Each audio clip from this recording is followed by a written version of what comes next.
Welcome back to Comic Book ASMR. Hey, good to be back, everyone. So today we're going to be doing our standard comic book haul, and we'll do a bit of rambling while I show off what I got and tell you all where I've been and all that good stuff. So, first off, we have Predator vs. Wolverine #2. And if you're curious, yes, for all these months I have been buying the books. So I got the previous one, which I thought was okay. They had, I'm trying to remember the artist on the previous one. I think Craig Land. And his take on Predator was a little odd. He wasn't very muscly, so I found that to be pretty jarring. One thing I am noticing is they use multiple artists for this series, which, you know, we're only 2 issues in, but they have like flashback sequences and stuff. So it's pretty cool. It's interesting. I like how they've been able to, you know, I've been buying the Predator stuff and Alien stuff, so it's cool to see, you know, the actual Marvel people interacting with the characters aside from just the varied covers that I've been collecting. So it's been pretty neat, and I look forward to seeing what continues and if we'll see other heroes interact with these guys too. But of course, like, Wolverine's one of the most popular, so, and one of the most brutal, so it makes sense to use him.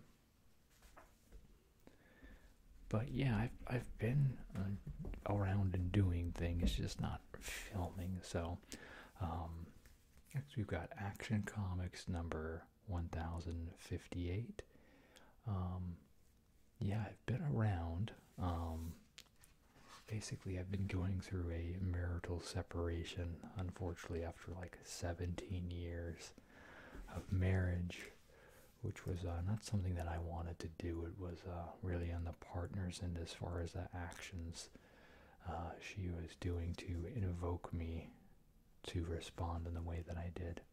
Not to put anyone in a bad light, but just to kind of sanitize the situation a bit. So yeah, I've been dealing with that. We're trading the kids back and forth. Moved to this apartment here close to my job. So I've been working through that. So a bit of it too, I'm sure you noticed the last few videos, like the sound quality had changed. So I'm recording now in my my bedroom in my apartment. I don't have a ton of rooms and stuff. So a frustrating thing, since it's in an apartment, you know, I've got the building is shared with people, everyone else is close, so there's a bit of frustration. It can't be like silent with pin drop, just total stark silence anymore. So that's been frustrating, but also a part I wanted to get the echo out. Hopefully this video sounds better than the previous ones. Part of my hurdle was since this is an apartment, you can't like hang and do stuff like that to the walls. So I had to buy some like wooden room folding partitions, and those were rather expensive. So I was finally able to get those, and then just kind of dealing with, you know, depression and motivational stuff, which, you know, I've been dealing with that for years now. But yeah, it just made it hard, because it's like, you know, something to go through something like this and have it be it coming to a head where I'm literally in a whole separate place. I hope I didn't miss this. It's October and I just went to my shop and I didn't see this, and it wasn't in my box, so hopefully I didn't miss that return special, because I want these covers for sure. So yeah, this is a Superman. It feels a little bit oversized. I don't know. I know it's one of these bigger numbers. Recently they had like a little bit of a celebration thing. Superman's been okay. Not really anything standing out about it to me.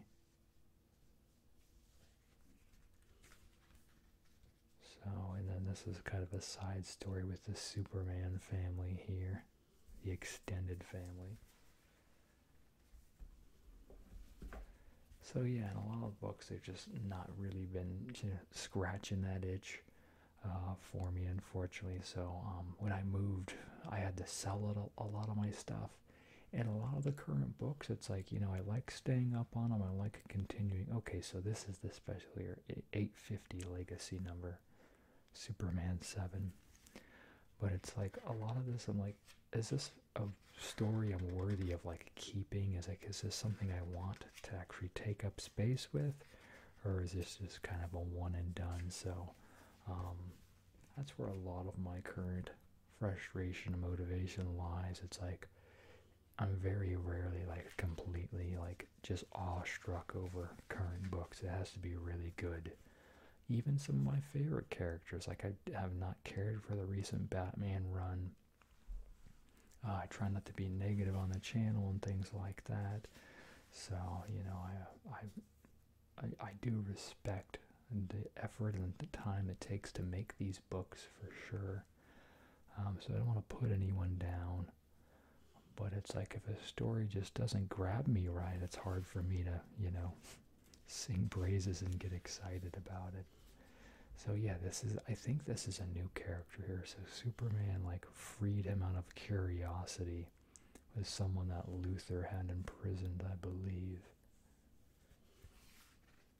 So that's pretty interesting. I like the art in this one. And I wonder if it switches artists. It might. It doesn't look that way. I could be wrong though. I see a whole bunch of people over here.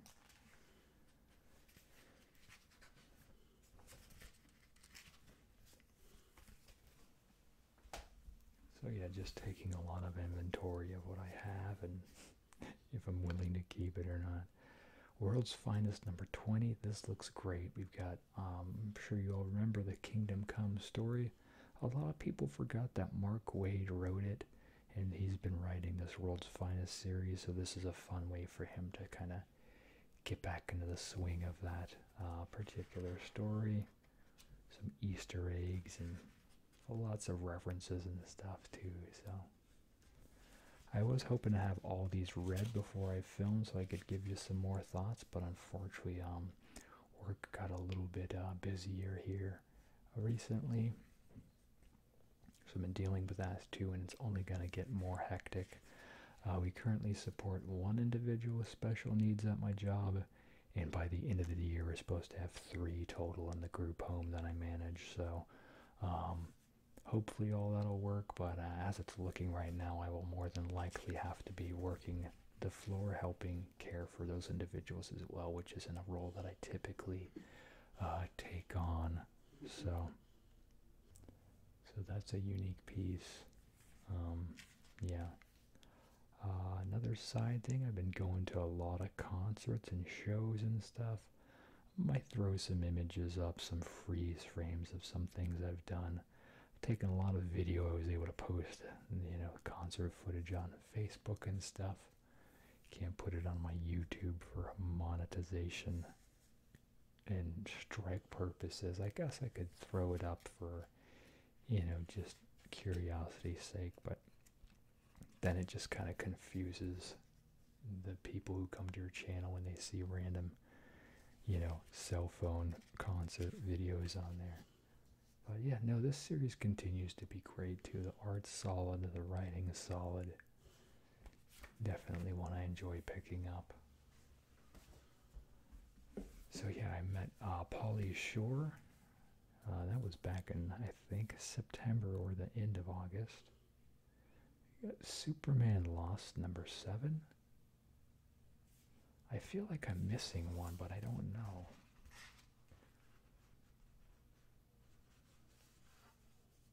So yeah, if there's any background noise and stuff, I do apologize. I am sharing, this, it's a large apartment property, so it's just a lot harder to guarantee that there's any inactivity going on at one time during the day. Even like in the late hours of the night, people will be getting up and showering and stuff like that in the apartment above me. So what was used to be a surefire schedule window is no longer a thing. So But yeah, I'm trying to work through it and adapt around it. I want to keep things going for sure. Just help keep me going, tell people that, that like this type of content, share the channel out. I see we did finally hit our 2,500. I want to wait until, it's a little bit more concrete. I think we're at 2,517 currently. Sometimes people will unsubscribe and then just YouTube will automatically unsubscribe inactive users and stuff like that. So I want to make sure it's set in stone before I fully give out those great books, which I'll be posting another reminder video about that, and hopefully have some more live streams and stuff coming, since I've got all these little wood backdrops. That was part of it too, because I didn't want, my bed to be in the background on my live stream videos and things like that. So, but yeah, this is great. This continues to be good. We got some Lee Weeks artwork in here. If we a solid artist for sure.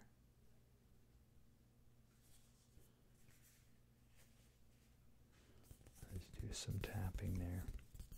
I don't know if you all saw that massage ASMR has come back, and that's really cool. He was definitely one of my favorite ASMR artists back in the day, from Australia. One of the biggest and most influential to me for sure. So it's nice to see him back in it.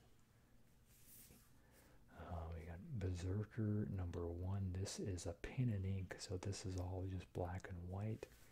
And it's like a thick book here.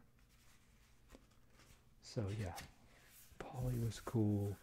There was this lady who was like cut in line that he thought was with me, and then he's like, "Oh, you're not in this picture. Get out of here." He's like trying to like frame us as a couple and stuff. I'm just like, "Oh no, I'm not with her at all." He's like, "You're not.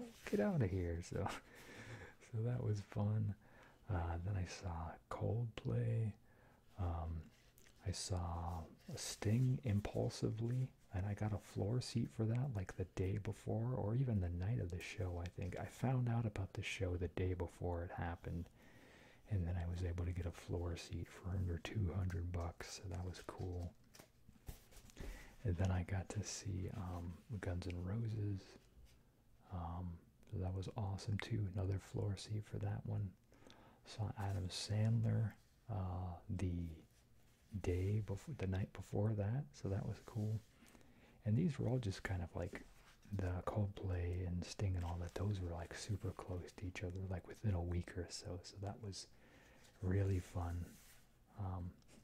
But that kind of like pushed back when I was wanting to do these type of videos here, because like I said, I still been buying the books, but scheduling wise or just other things with the backdrop and stuff like that preventing me from doing these videos. But I wanted to make sure that I'm showing the most current, so even though I've got easily way more stuff to show off, I'm just gonna show off literally the newest so it's relevant. But yeah, rest assured, the ones you see here, I've been buying the previous issues and things like that.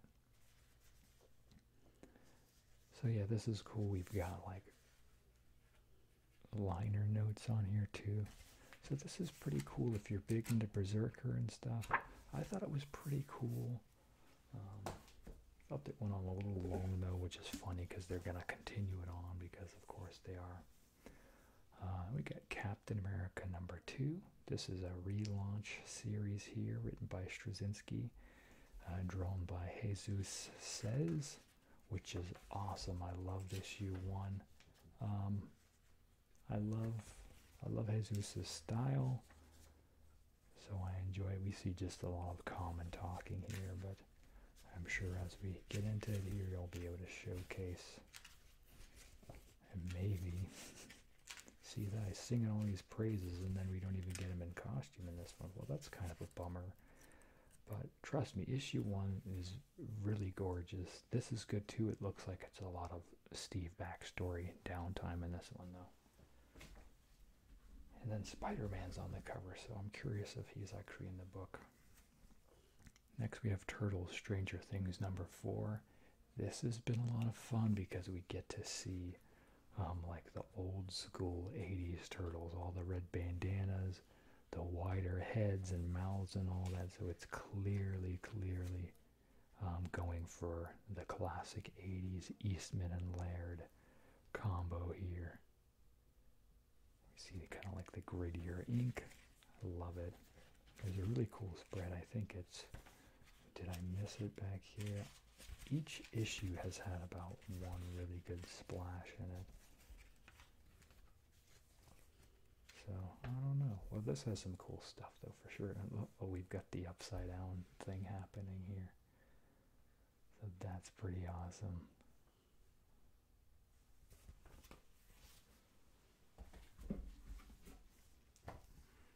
Then we have Turtles versus Street Fighter #4.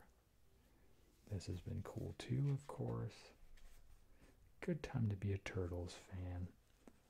The art's not as awesome as I'd like to be in this series, but it's still fun to see Street Fighter versus the Turtles.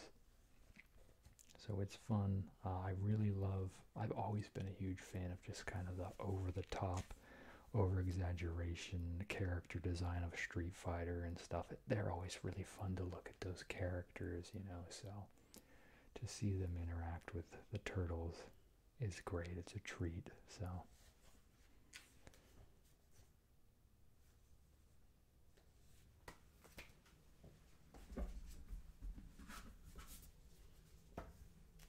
We have the Eastman cover. Got Turtles number 144.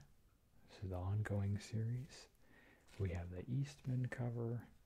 And yeah, I've definitely been enjoying this series. It's taking a new serious direction. The art has changed. I'm surprised they've made Venus's eyes so huge though, because everything else seems like just really toned down and darker and more serious, but her eyes look so huge and cartoony. But yeah, no, this is cool. I believe there's something going on with the dragon scale that's kind of like causing a possession to occur among the mutants. And you see old Leatherhead here has definitely been fallen victim to it. And then we see the doctor who's been stitching together everyone. He has kind of taken his own medicine here and messed himself up. Oh yeah, another rub too is my cats are now here too. Previously they weren't. So they like to try to come in and make noise, so that's another discouragement. But we're working around and I'm hoping you're enjoying the video. So we have Steelworks #5. This cover is gorgeous. Book I haven't been too crazy about, honestly. It's been pretty forgettable for me. But I really just wanted to show off that cover more than anything else. That is a really nice cover on this book. I believe this is the last issue in this series. So if you missed it, there'll be a trade soon, I'm sure. Looks like we've got some flashback stuff here. Looks like Steel saved this guy in the past.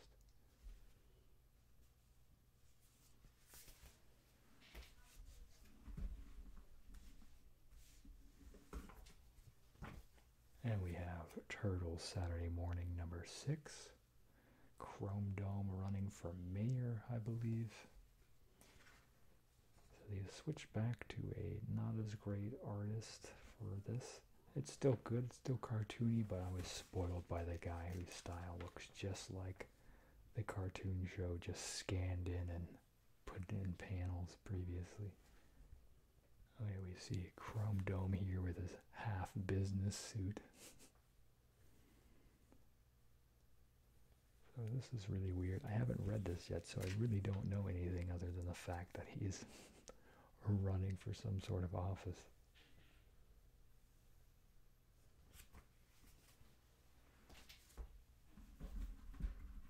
And we have the Turtles Halloween special. I have no clue why it's $7. It's not even like a harder cover. It's a little bigger than the previous one, but as far as value is concerned, it doesn't make a lot of sense. Should be $5.99 maybe. So it looks like this is the same artist as the previous Saturday morning book there. We've got like a Freddy Krueger knockoff character here. Yeah, see.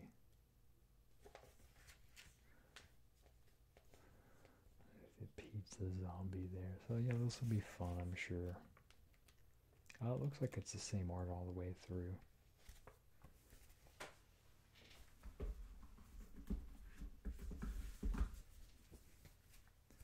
And we have a greatest hits of Bebop and Rocksteady.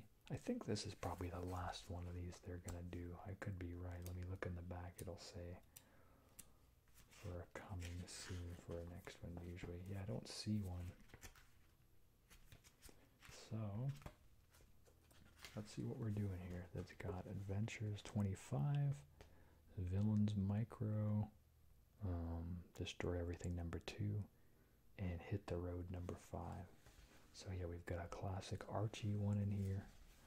I haven't read these. I need to though. I love how whenever they reprinted these, they like did straight up scans where you can still see, you know, like the print quality and the paper quality. And I would love if that's how they just did all of, like when they're doing trade collections and stuff like that, especially for older stuff like that makes the most sense to me, you know.